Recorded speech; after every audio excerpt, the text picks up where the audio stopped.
गंजा से देवघर के लागे कितना भरावा रे जान।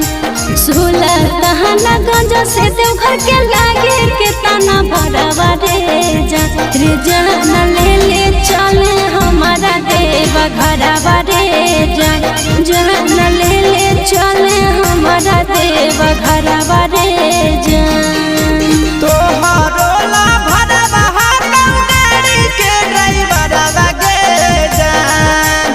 तोहरो ला भरवा गाड़ी के ड्राइवरवा गे जान। ये जान ले ले जइबो टरकवे से देवा घरवा गे जान। ये जान ले ले जइबो टरकवे से देवा घरवा गे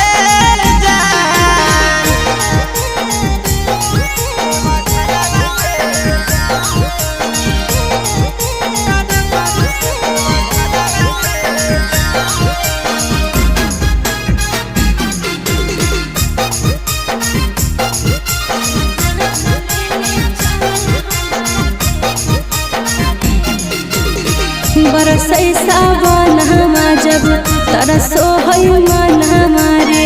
कहियो नहीं गेलिए छोड़ा भोला के भवन हमारे।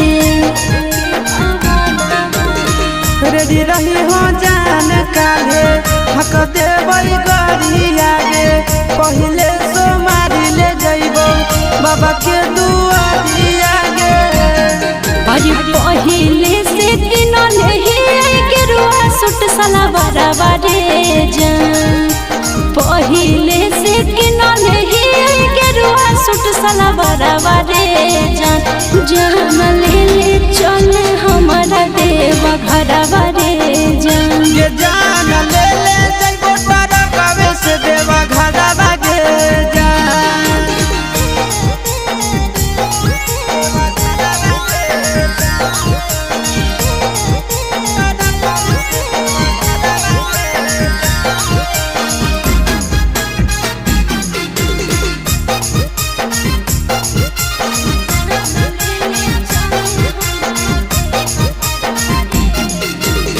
दिलवा में ढेरा दिन से ये है सपना रे। करबै दर्शन बाबा के पूरा तैयार मन रे। अपन ला भरवा परतो रखे बिसवा सगे। तोरा हम लेके जइबो बाबा के पास गे।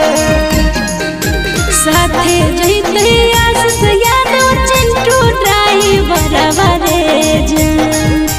साथे जइते आशीष यादव नंदन ड्राइवरवा रे जान। जान ले ले चले हमारा देवा घरवा